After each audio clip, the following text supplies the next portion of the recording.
everyone. We want to welcome you to our second episode in a two-part series about window blinds. And in our last episode, we talked about essentially the issue with every new home, the fact that they do not have window blinds. Yep. It's up to you to find them, pick them, choose the style, choose the purpose, and of course, purchase your window blinds. Now, in this episode, we want to talk about how do you install them. So, and we're going to go through some of the steps for doing that, as well as some things for you to consider as you're purchasing them. Then we're going to talk a little bit about maintenance, so how you can maintain your window blinds, and then lastly, again, about the importance of window blinds in general. Yep. So let's start off with essentially installing your window blinds. In our last episode, we talked about how we purchased ours. We purchased some that were pre-made.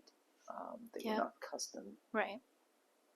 But here's one of the things that we touched on in our last episode, and we want to begin with here. As you begin to purchase your window blinds and prepare to install them, measuring is key.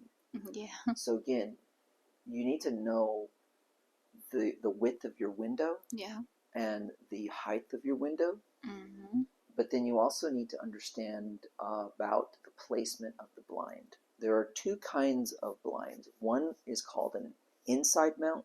The other is called an outside mount. Yep. Now, just to briefly explain them, the outside mount is placed on the outside of your window frame. The blind is basically covering over your window from the outside of the window frame. Yeah. An inside mount is inside the window frame, attached to the top of the window frame, and it basically only covers the glazing of the window, not the window itself. Right. So Natalie, maybe you can explain a little bit about what we decided for our windows. Yeah, so we decided to go with outside mounts, but that was mainly because we had to go with them, not because we preferred one over the other. I think we both discussed it would have been great if we could have done inside mounts. We like that a little better.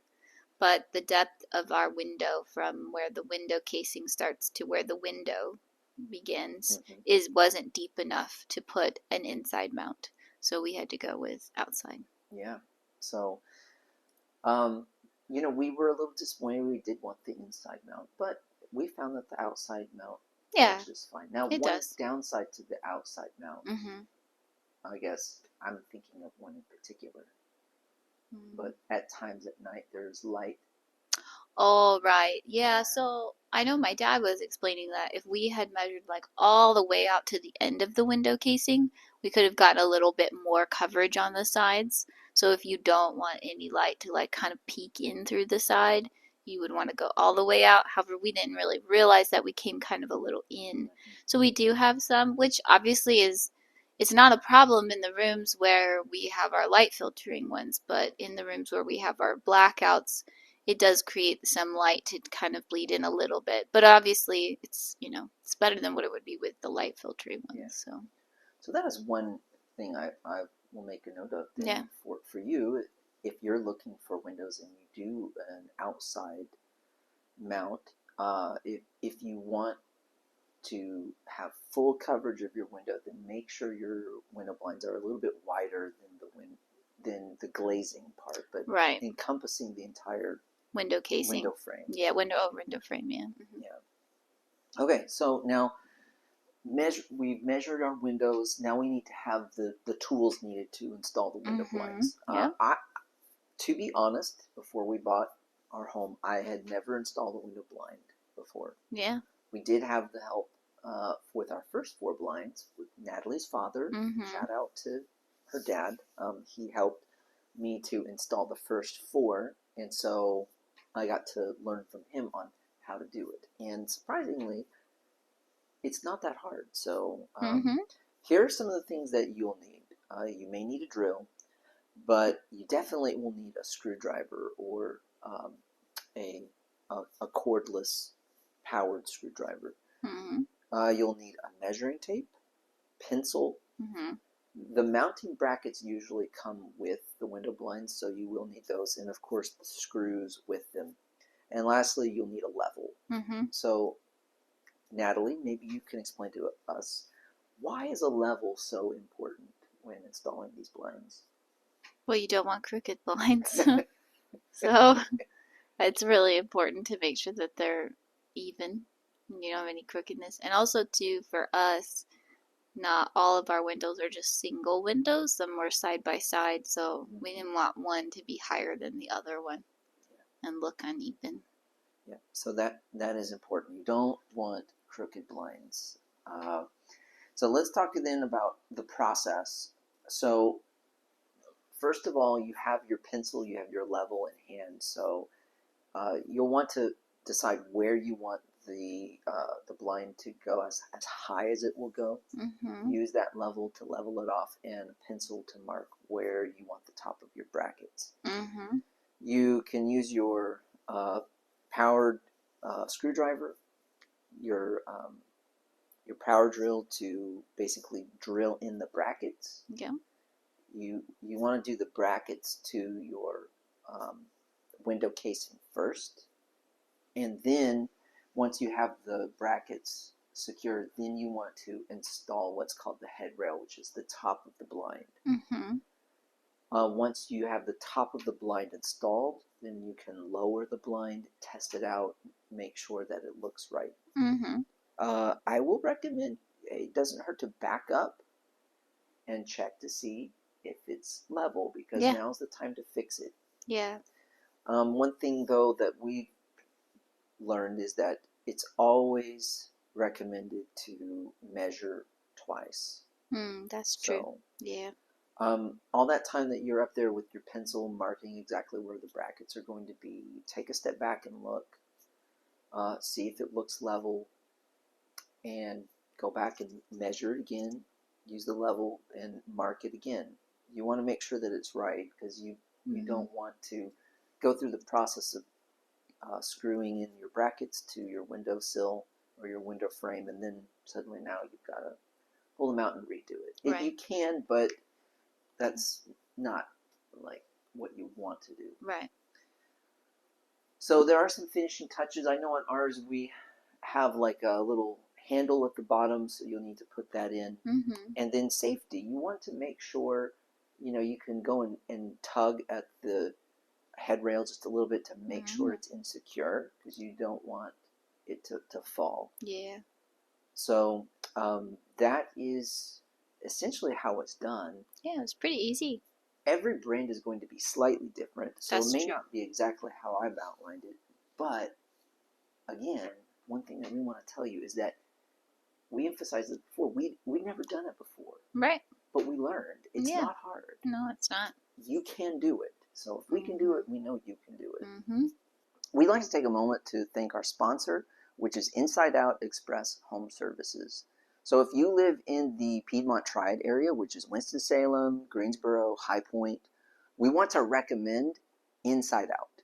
Inside Out has over 40 different handyman and cleaning services that you can find on their website, which is insideoutexpress.com. You can browse through their selection of services, and what's really unique about Inside Out is that you can get a quote online on their website. All you need to do is just put in the information about your home and about the services you need, and they give you an instant quote. If you like the price, just go ahead and book it. Book it right there. You pick the day and time that you'd like their service providers to come and do the work. It's super easy. Go ahead and try it on insideoutexpress.com. Now, once you've got the window blinds installed, we want to talk a little bit about maintenance. So, the main thing with maintaining your window blinds is cleaning them. So, Natalie, maybe you can tell us a little bit about how you've cleaned various types of blinds in the past. Yeah, the only two, well, with the ones we have, they don't really require much cleaning, which is why I like them most. But with wood blinds or the Venetian blinds that are metal, those in the past, usually like a dusting cloth works really good to get the dust off of them, or a duster, whatever you have, because they get dusty. And then too, they can get, especially if they're in the kitchen, they can get really dirty. So like, if it's wood, obviously not something super wet, something more like a damp, like microfiber cloth. Or if they're the metal, same thing, damp cloth. You may have to use some sort of little bit of a cleaner to get any grime or grease off of them. I know in our old place we had white ones, and there was some in the kitchen, and they would get kind of greasy sometimes from being in the, since they were in the kitchen. So, and that's not a good look. No, no. So yeah, damp cloth, wipe them down, and then dust regularly because they do get dust on them. But with these blinds are great because they don't really collect a lot of dust. That's true. Yeah, and also you reminded me that sometimes too, if you have Venetian blinds, if they're in a bathroom or in a kitchen, the moisture in those areas can cause them to rust. Oh, that's true. Yeah, so that's something to keep track of. And if you're getting rust on your blinds, you may not be able to fix that. Right. But you may have to replace them after a while. So, so that's not good. But that goes back to, again, what blinds do you pick for what rooms? Right. The functionality of each blind for each room. Yeah. And Venetian blinds in a bathroom, probably not a good idea because of the humidity. Okay, so now, as we conclude this episode and also as our discussion of blinds, window blinds, we want to just talk again and emphasize the value of them. So obviously, first and foremost, your window blinds are going to help the value of your home. So yeah, definitely. Yeah, I mean, window blinds are something that people will see if they're looking at your home. If it's appraised, things like that, it's going to look a lot better, especially if the window blinds are in good condition. Yeah. Secondly, we mentioned this in the previous episode, but energy efficiency. Right. And again, Natalie, how is it that the window blinds help us with energy efficiency?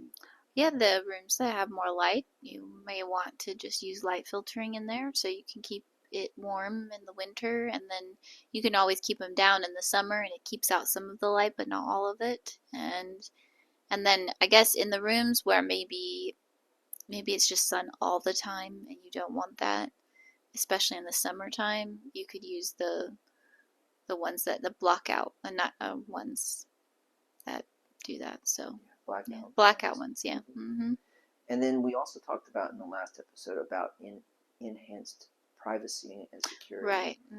And we want to emphasize that again because, again, remember, your home it doesn't feel like a home unless you feel comfortable in it. Right. And it's hard to feel comfortable if you're constantly feeling like your neighbors are looking in and watching you. So right, you're dodging the windows with no blinds. Yeah, exactly. So this is a key element to help you feel comfortable in your home. Yeah. Lastly, in doing a little research, we found out too that window blinds will also help with UV protection of your furniture, carpet, rugs, and things like that. So if you do not have blinds, you run the risk of getting UV damage or sun damage to elements in your home, such as furniture like a couch, your carpet, rugs, things like that. The sun can gradually make those elements fade. So the window blinds prevent that. That's good to know. So that, again, helps with your overall home value. So, again, the value of window blinds is very important. Okay, well, I think that covers everything we wanted to talk about in these 2 small episodes about window blinds. Nice. But we want to hear from you. So here's some things we want to hear from you about. So we want to see from you some of your before and after photos of whatever blinds that you have put up yourself. Yeah. So we like to see, obviously, if you're watching on YouTube, you see our blinds. But we want to see what you've done. So show us what kind of blinds you've put up, what you've chosen for your home. Post your pictures in the comments below. We want to hear from you. We want to see what you've done, and also tell us what maybe if there's anything we're missing. Maybe there were some different factors that you learned about window blinds. Comment in the section below, in the comments below. We want to hear from you. But lastly, we want to thank you for listening into our podcast about being a new homeowner. And thank you so much for coming with us on our journey. And we look forward to having you for the next episode. Yeah, we'll see you next time. Take care.